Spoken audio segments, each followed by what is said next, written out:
सबको इज्जत सबको रोटी, दो बातें हैं मोटी मोटी, सबको इज्जत सबको रोटी। जय भीम, जय मूल्यवासी साथियों। आज हम उत्तर प्रदेश के आजमगढ़ ज़िले की दीदारगंज विधानसभा में हैं और दीदारगंज के प्रत्याशी जो पीपल्स पार्टी ऑफ इंडिया के प्रत्याशी आज वो हमारे साथ है। आइए हम इनसे बातचीत करते हैं और इनका परिचय के साथ आपको रूबरू कराते हैं। सर, आपका परिचय? जी, मेरा नाम महेंद्र प्रसाद बिंद है और पेशे से अधिवक्ता सिलकोट आजमगढ़ हैं। हम इस पार्टी पीपल्स पार्टी के तहत जो है दीदारगंज विधानसभा क्षेत्र से प्रत्याशी हैं और यहाँ से चुनाव लड़ रहे हैं। क्या मकसद है आपका चुनाव लड़ने का? मकसद ये है कि देख रहे हैं कि सारी जो पार्टियां हैं पीपल्स पार्टी के अलावा जो भी पार्टियां हैं, बीजेपी हो गई, आपके कांग्रेस हो गई, ये सब पार्टियां सिर्फ जो है हमारा शोषण कर रही हैं और हमको जो अधिकार मिलना चाहिए वो अधिकार नहीं मिल पा रहा है। इसलिए कहने का मतलब जिसकी जितनी संख्या भारी उतनी उसकी हिस्सेदारी होनी चाहिए, लेकिन ये लोग जो है जिसकी जितनी संख्या कम है उसको हिस्सेदारी ज़्यादा दे रहे हैं, तो ये रिवर्स कंडीशन में काम कर रहे हैं लोग। इसलिए जो है हमें खुद अब मैदान में उतरना पड़ा। कौन सी पार्टी से आप चुनाव लड़ रहे हैं? हम People's Party of India Democratic के तहत चुनाव लड़ रहे हैं। क्या चुनाव निशान है? चुनाव निशान हमारा जो है फल से भरी टोकरी। कौन से नंबर पर है?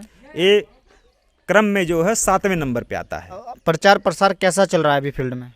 फील्ड में प्रचार प्रसार आप देख रहे हैं कि हमारे सब साथी लगे हुए हैं। इसमें जो है हमें जातियों का जो है एक समावेश करना है। जो जातियों में हमारा समाज टुकड़े टुकड़े बटा हुआ है, केवट, कोहार, लोहार, पासी, खड़े, गड़रिया, चमार, जो इस तरीके से हमें बांटा गया है, क्या हम जातियों में पैदा हुए थे? हम तो एक जो है इंसान में पैदा हुए थे और हमको ये लोग जो है जातियों में टुकड़ा टुकड़ा बांट दिए हैं। अब उसी को हमें समावेश करना है कि हम भारत के मूल निवासी। किन मुद्दों को लेकर चुनावी मैदान में आए हैं? क्या मुद्दे हैं आपके और आपकी पार्टी के? हमारा सबसे बड़ा मुद्दा ये है कि जितनी जिसकी संख्या भारी उतनी उसकी हर सेक्टर में हिस्सेदारी होनी चाहिए। कहने का मतलब है अगर 100 सीटें निकल रही हैं और उस सीटों में जितनी आप लोग संख्या के हिसाब से जाति में हमको बांटे हैं, उस हिसाब से जो जितनी कैटेगरी बनाई गई है ओबीसी, एससी, एसटी, उस हिसाब से हमको जो है उसमें हिस्सेदारी चाहिए, वो नहीं मिल पा रही है। ये एक हमारा मुद्दा है। दूसरा ये चीज़ है कि ये लोकतंत्र है। भारत एक लोकतांत्रिक देश है और इसमें जो है देखा जा रहा है कि प्राइवेटाइजेशन का मामला बढ़ता हुआ चला जा रहा है।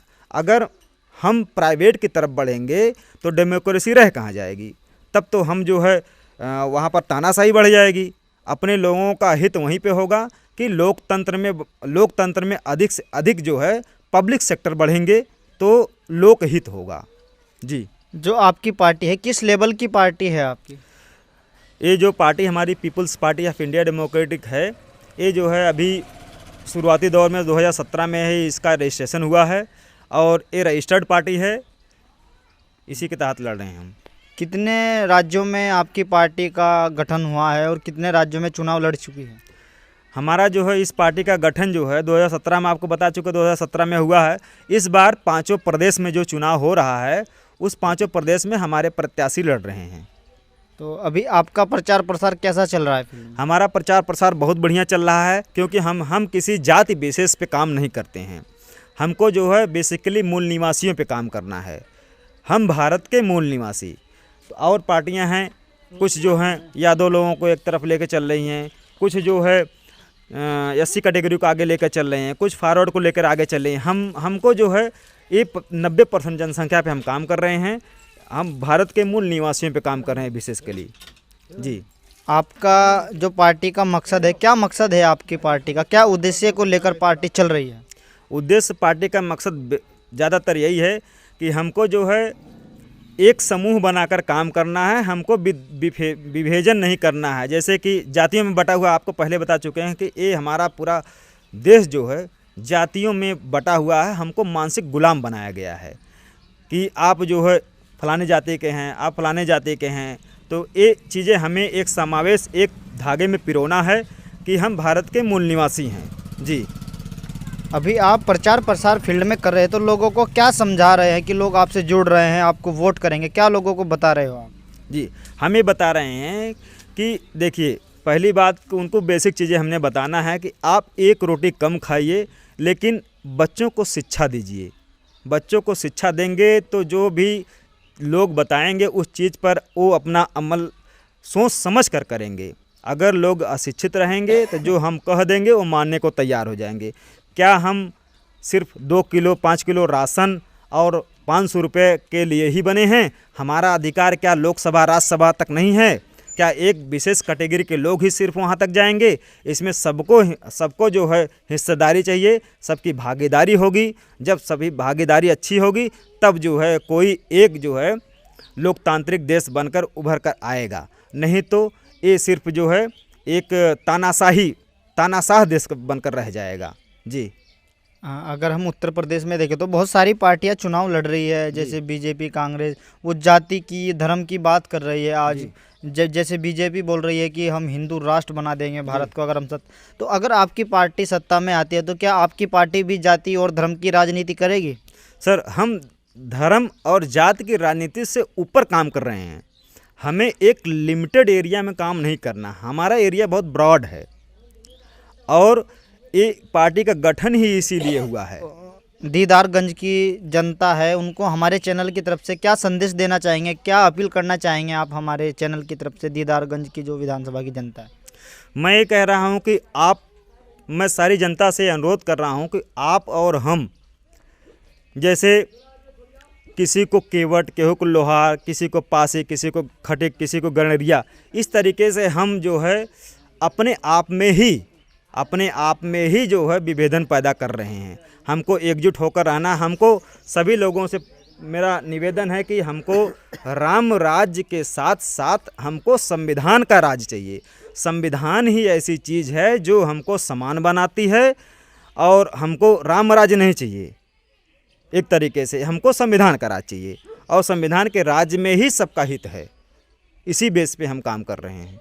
अगर आप चुनकर आए तो विधानसभा में जाएंगे तो किन मुद्दों को लेकर आप काम करोगे? क्या मुद्दे रहेंगे आपके समाज में काम करने के?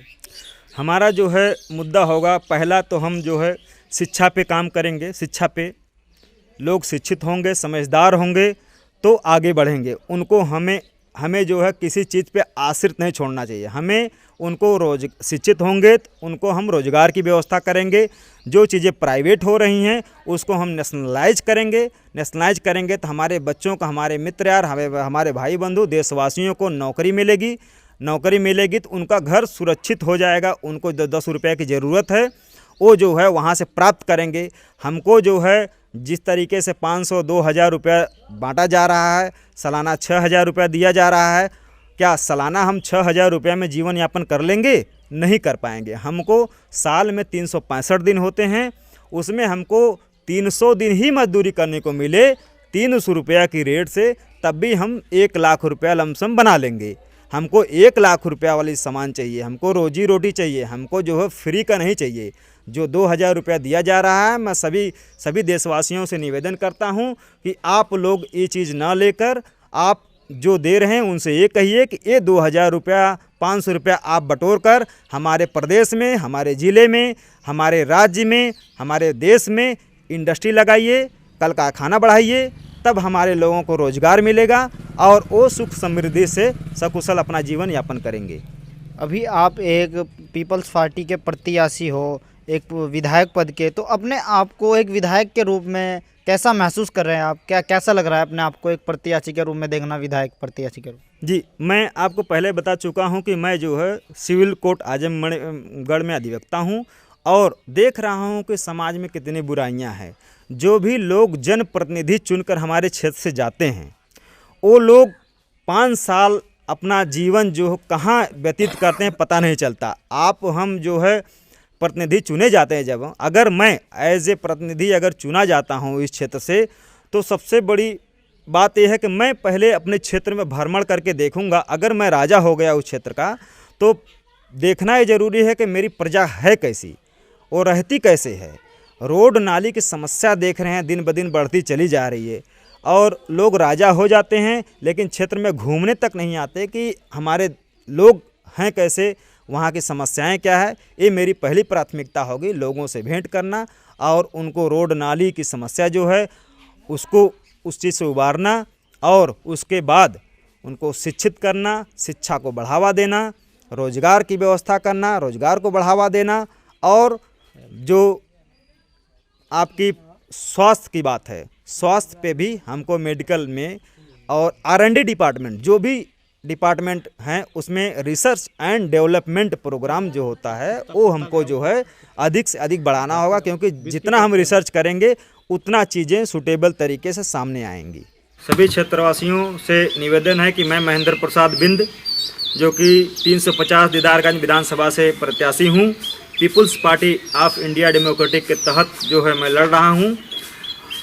आप लोग मुझे और मेरी जो चुनाव निशान है, फलों से भरी टोकरी, फल से युक्त टोकरी, उस पर आप लोग अपना अधिक से अधिक संख्या में, अधिक से अधिक मतों से मुझे विजयी बनाएं और मुझे विधायक नहीं, मुझे जनप्रतिनिधि बनाएं, जनप्रतिनिधि बनाएं, ताकि मैं आप सभी लोगों के लिए हमेशा तत्पर रहूँगा। कोई भी छोटा काम, बड़ा काम, कुछ भी हुआ, मैं हमेशा आप लोगों के लिए तत्पर रहूँगा।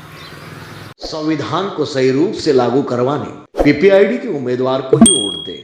दो बातें हैं मोटी मोटी, सबको इज्जत सबको रोटी। दो बातें हैं मोटी मोटी, सबको इज्जत सबको रोटी।